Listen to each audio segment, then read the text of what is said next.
Afternoon, booktube. Welcome to Jack Reading Corner. I am Jackie, and I thought I would go ahead and do a review of a book I just finished the other day, or the other night, I should say, and that Monday night, and that is Crime and Punishment. Oh my God, has become one of my favorite classics. I love this book, and it's by Fyodor Dostoevsky. I don't know how to. You know what? It is always weird when you come across someone who doesn't read as much as you do and isn't familiar with classics. Because one of the cashiers I've become kind of friends with, Caitlin, I had ran into the woman who hosts the trivia night at my work, and she had. What motivated me to read this book is because one of her questions for trivia night one night was, I think it was last year, the question was about Crime and Punishment. And my dad was kind of jokingly giving me a hard time that I didn't know the answer because it was a book literature related question. So he was kind of teasing me. So I was like, you know what, fine. I'm going to actually go read the book. So I bought the book, a Barnes & Noble one. The one time we went to Barnes & Noble I've been to Barnes & Noble since I've lived here. And the only reason why I was able to go was because that's when I got glasses I don't wear any. I rarely ever wear now. They were really just for when I'm watching TV or watching movies. Sometimes my mom has noticed that my eye will wander. So we got glasses. So I ended up getting glasses, although I rarely wear them now because she doesn't see any improvement. Although sometimes on occasionally when I'm on here and I have the TV on at the same time, then sometimes I'll put them on because I feel bad that I'm not even using them. That we spend all that money, or I spend all that money because I think I paid for them myself, and I'm not even using them. I feel like I need to at least use them a little bit. But anyway, I think that was when we got that. So that was when I bought this copy. Because I didn't want to get, even though my sister had a copy of the Crime and Punishment, which the cover is, I think it's the author on the cover, but either way, that's partly why I wasn't interested in, because apparently I am someone who judges a book by the cover. I try not to, but, I was not inclined because the cover did not look interesting. It made it look like the main character was an old man, but I think that was the author on the cover of her copy, because because the guy is only like in his 20s, early 20s, so he's close to my age. But anyway, so let me explain to you what this book is about if you are not familiar. This is the story of Raskolnikov. I still don't know if I'm saying that correctly or not, because I'm lazy, but I have asked my dad, who's been to Russia before, how to pronounce some of the names, but then I always forget, like 5 minutes later. I can't remember when I'm reading the book. Raskolnikov is a student. Like I said, he's in his early 20s. And he finds himself in debt. And is no longer a student. He's dropped out of school. And I wasn't sure, they never said why, but I think it might be because it cost a lot of money for him to go to school. So, he cannot pay his landlady, he can't go to school anymore. He's just sitting around doing nothing. So, he comes up with a plan that I'm going to pretend to have some items to pawn, but then I'm going to murder the female pawnbroker. And he is successful and kills her. He does murder her. And the rest of the book is basically about him dealing with the aftermath and how it slowly drives him crazy. Because with guilt. And how he's all paranoid and doesn't want anyone to find out that he did it. And he's worried about the government, the police finding out and all that. And he has this magistrate, Porfiry, is kind of after him. And then there's also the subplot is that his sister Duna, I don't remember her first name, but Duna, that's what he calls her. She was working as a governess for this man and his wife, but then something happened between the husband and her and Duna, where he was hitting on her and he was all obsessed with her and interested. So his wife thought that she was hitting on him, which was not the case. So she got fired, and the wife basically ruined her reputation, but then realizes because the husband, for some reason, admitted that what was really going on. So she forgives, and she's all sorry and everything. But then I think the other guy was the lawyer, and the other guy, and he was gonna help her get out. But then he also was like, I'm interested in you, so I want to marry you, you know. And Raskolnikov's not too keen on that when he finds out that she's gonna marry, and he thinks that she's only doing it to protect him. And so basically, it ends up being that the two guys are after her affections and basically blackmail him and her because they both want to be with Duna. And then there's also he meets this man after and this in the beginning of the movie he's met this man who was a drunk, and he tells about his family. And at first, when I first read that, I didn't know what relevance that was to the story. But it turns out he has a second wife. He got married he got his wife, this is his second wife. He has 3 kids, and his oldest daughter was forced to become a prostitute because he couldn't take care of his family financially. So they have to make money somehow. So she becomes a prostitute. And Raskolnikov tries to help them out and give them money the money that the mom had sent him. His mom had sent him to pay for his debts or something. No, wait, she doesn't know he's in debt. So he uses the money to help her. And that's one of the times when one of the guys that wants to marry Duna, tries to be like telling his future mother-in-law and telling Duna and Raskolnikov's mom that, oh, he's, wasting his money giving to this horrible young woman and her, But then they meet her and they end up liking her and feeling sorry for her. So, that's basically the plot.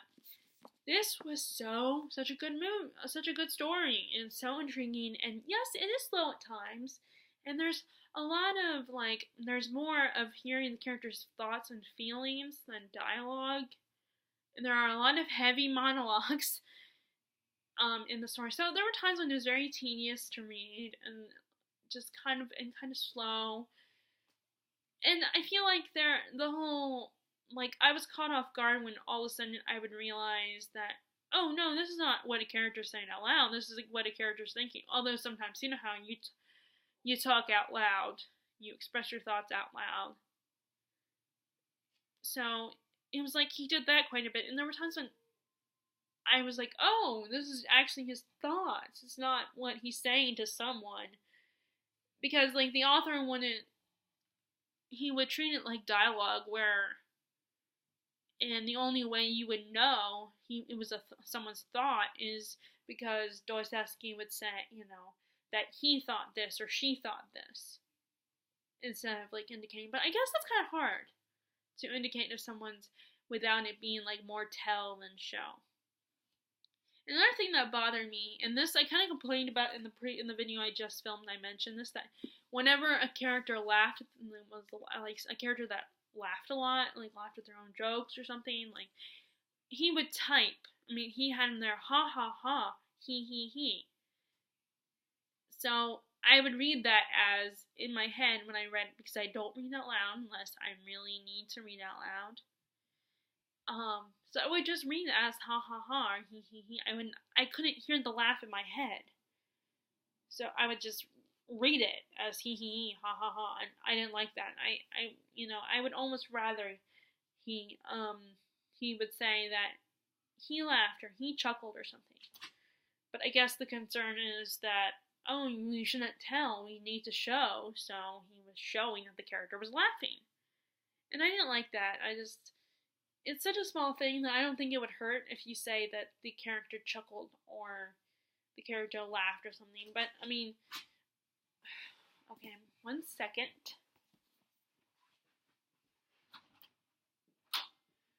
No, where are you going? Hey, no. Oh, no, let me get in here first. Then you can get in the chat with me if you want to. Sorry, my dog's asked me to come in my room. So, but so that was one of the things I didn't like. like those were only my only criticisms. The rest of the book, I just absolutely love this book. I'm so intrigued. I kept wanting to keep going and read more and find out, was Raskolnikov going to get away with this? What was going to happen to Duna? Who was she going to have to marry? Either one of these guys? Oh, and then Rascal, he's trying to get up in the chair. Okay, come on, little boy. Okay, you see his butt. But the little brown thing right here, that's Rascal. He's so sweet. A little pain in the butt, but very sweet.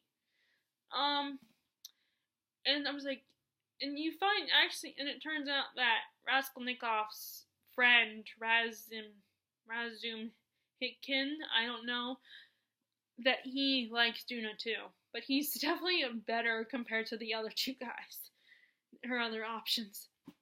And I want to know, was she going to be with him? Would he tell her how he felt about her?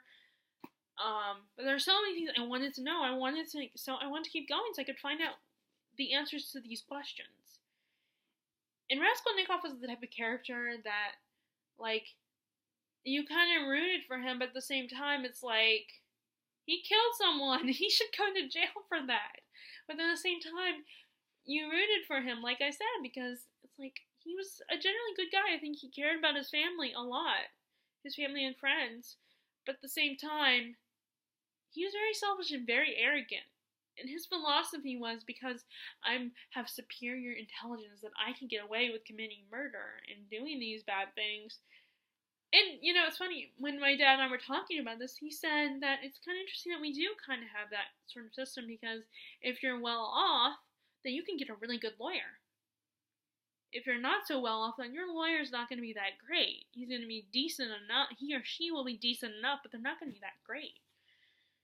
So, in a way, we kind of do have that system.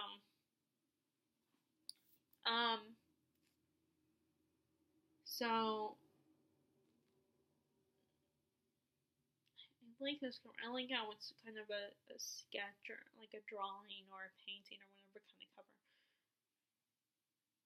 I don't know if this was a famous painting or not, but I like this cover. Definitely like this cover better than my sister's copy, which I have to next time I see her, I'll have to look at her copy. Or maybe if my mom goes in April and I don't get to go, I'll be like, okay, I think Jessie has a copy of Garden Punishment. Can you take a picture of it? Because I want to see it. I want to see which one it is. But anyway, I was just very interested in the character. I was very intrigued by him. Because, like, again, on the one hand, I'm like, okay, this guy committed murder. He killed someone. He needs to be in jail. But then on the other hand, it's like, because it wasn't even a self-defense thing. You know, it was a thing where he did it because he intended to murder her and then rob her. So it was more of like, I don't know, like I said, it wasn't a self-defense kind of thing. But at the same time, you know, I wanted him to, you know, I was rooting for him and that his life would be okay. And and the other two guys, the guys who wanted to marry Duna, not his friend, but the other two, the first two suitors that wanted to marry her, I hated them. I wanted to kick those two in the balls. I wanted them to lose their manly parts, what made them men. And I hated those two. I did not trust them, and they kept trying to blackmail Duna and Raskolnikov, and they even went after the girl, the Sonia, the prostitute woman. He tried to go after her and make her look bad, so that maybe Duna and his mom would see, oh, he's helping someone that's a bad person, you know, so they'll lean on him. But there was something else. Like, he made a very interesting, like I said, he kept making the argument of, like, that, oh, I didn't actually commit a crime because this old woman, she was, like, taking money off of people, and she was an old woman, so she doesn't matter, and it's like, part of you think, it's like, but you still killed someone. You still murdered her. It's still a crime no matter how much you reason. And he kept trying to reason and make an argument and justify his actions by figuring out the why. Like, he has a conversation with Sonia about this. trying to understand why he did it, and he was thinking, like, one of his beliefs was that maybe, oh, I was trying to be like Napoleon, I was trying to be, I fancied myself like Napoleon Bonaparte and everything, and I'm like, no, you killed someone, you're not there, you don't need to know why, you chose to do this, okay, so don't justify and explain, trying to justify why you did this. But at the same time, you kind of understand that a person like that would do that. It makes sense that they would do that they would try to justify their actions if they actually killed someone. It's like, whether it's something like where, okay, I did this to protect for self-defense, I didn't mean to kill this person, but it was self-defense, or something else, this kind of situation where he was like, for the petty fact that he couldn't think of any other way to get himself out of debt, so he's like, I'm gonna kill this woman, and then I'm gonna rob from her. And I'm guessing as a pawnbroker, she was one of the richest residents, but I just kept wanting to keep going and wanting to know more. And it was just a great book. Definitely recommend it. Like I said, it was a little slow at times, and the book is divided into like parts, and then within those parts are chapters. But the chapters are a bit long. Either way, it's such a good book, and I definitely recommend it. And I don't know what I'm gonna read next. I think I might get back to Middlemarch and just start from the beginning again for the third time. Oh, and one book I didn't. So, well, I guess I can't really say that. So, yeah. So those are my thoughts on Crime and Punishment. And please, if you have read this book, let me know in the comments section below. I'd love to hear from you. I get very excited when I see responses, when I see comments and stuff like that. Whether it's on here or even on Goodreads. Seeing people comment. It gets me really excited because it's like, it makes me feel like, oh, this person, cares what I have to say, is interested in what I have to say, and has a thought on it. Which I know that's not, because, I sometimes am just not in the mood to comment, or I don't have a comment, but I still care what the video is about. So, I love comments, so feel free to comment. And if you like this video, be sure to give a thumbs up and click subscribe if you haven't already. Would really appreciate it. And I hope, as always, you all are enjoying your reading, and I will talk to you all later. Alright, bye!